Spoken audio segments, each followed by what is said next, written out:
Chers amis, bonjour. Nous nous retrouvons cette semaine pour la paracha Tetzavé, mais c'est également la paracha Shabbat Zachor, dans laquelle on va rappeler ce qu'a fait Amalek. Pourquoi Amalek? Eh bien parce que Amalek, que ce soit d'une manière généalogique ou par rapport à l'esprit, eh bien c'est celui qui est le prototype du Haman que l'on va trouver dans la Megillat Esther et qui va vouloir s'en prendre aux Juifs. Mais d'abord, commençons par la première mitzvah de la paracha Tetzavé, qui est de prendre de l'huile pour mettre cette huile dans la menorah dans le but d'avoir une lumière perpétuelle qui sera dans la menorah, donc dans le candélabre. Il y a une certaine anomalie dans le texte, c'est qu'en réalité la mitzvah c'est de mettre, de poser, de donner de l'huile dans les récipients de la menorah, sachant que le fait de prendre, eh bien c'est juste le début de l'action. On prend de chez nous de l'huile, mais le but, l'objectif, c'est de le donner, de le placer, de le mettre à l'intérieur des godets qui seront sur la menorah. Et il y a une idée similaire, ou plutôt une question similaire dans la paracha Teruma que nous avons vue la semaine dernière, à propos du don qui a été donné pour l'édification du Mishkan, du tabernacle, et il est écrit qu'ils devront prendre pour moi un prélèvement. Et tous les commentateurs posent alors la question, on devrait dire, ils devraient donner. Encore une fois, c'est sûr que pour donner quelque chose, il faut prendre. De la même manière que si je veux acheter quelque chose dans un magasin, je dois d'abord prendre les pièces, le billet ou ma carte bleue de mon portefeuille et ensuite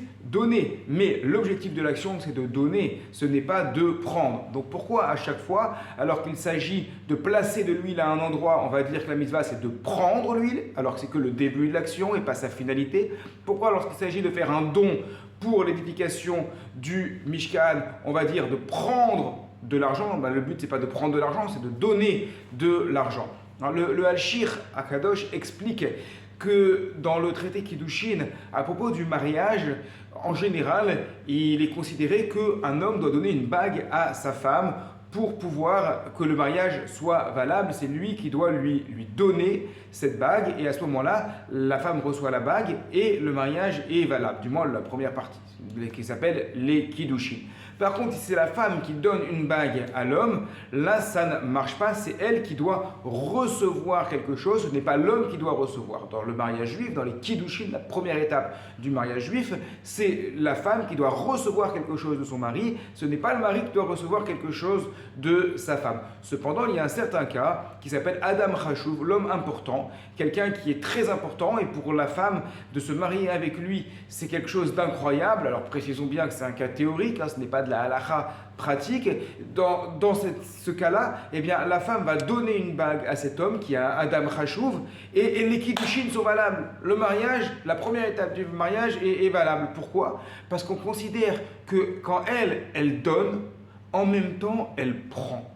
Elle reçoit une anaa, un plaisir tellement intense que cet homme a accepté de l'épouser, que c'est comme si elle avait reçu elle-même la bague.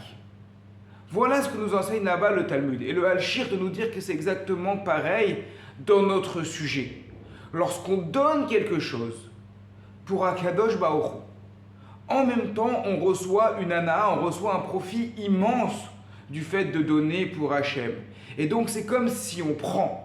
Alors pourquoi, lorsqu'il s'agit des lumières de la menorah, de l'huile que l'on va placer dedans, on nous dit que la mitzvah c'est de prendre? Pourquoi, lorsqu'il s'agit des dons que l'on va faire pour le Mishkan, on nous dit que la mitzvah c'est de prendre, alors qu'en réalité on est en train de donner?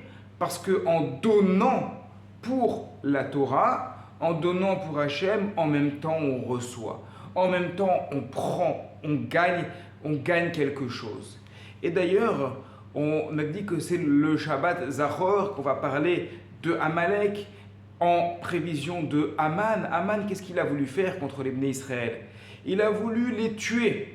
Et il est allé voir Achashverosh en lui disant: j'ai beaucoup d'argent, je vais donner l'argent dans le but que tu acceptes d'anéantir les Bnei Israël. Qu'est-ce qu'on fait chaque année au mois de Hadar, à cette même période, de nos jours, il y a Zerer les Machatzit Shekel.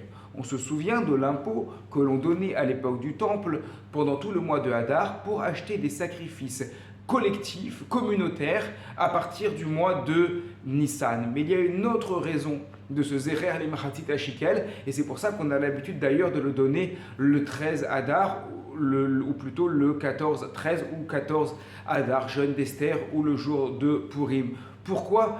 Pour montrer à Aman, regarde, tu as voulu donner de l'argent pour nous anéantir, et tu tirais un profit, tu prenais quelque chose, au même temps que tu donnais de l'argent. Mais nous, on va faire pareil que toi, mais on va le faire pour la mitzvah. On va donner de l'argent aux institutions de Torah. On va donner de l'argent aux synagogues. On va donner de l'argent aux yeshivot, avec cette mitzvah de Zerer Limchatzit HaShekel. Et en faisant ça, bien qu'on donne, en même temps, on prend, on gagne la protection d'Akadosh Baruch Hu. Shabbat Shalom à toutes et à tous.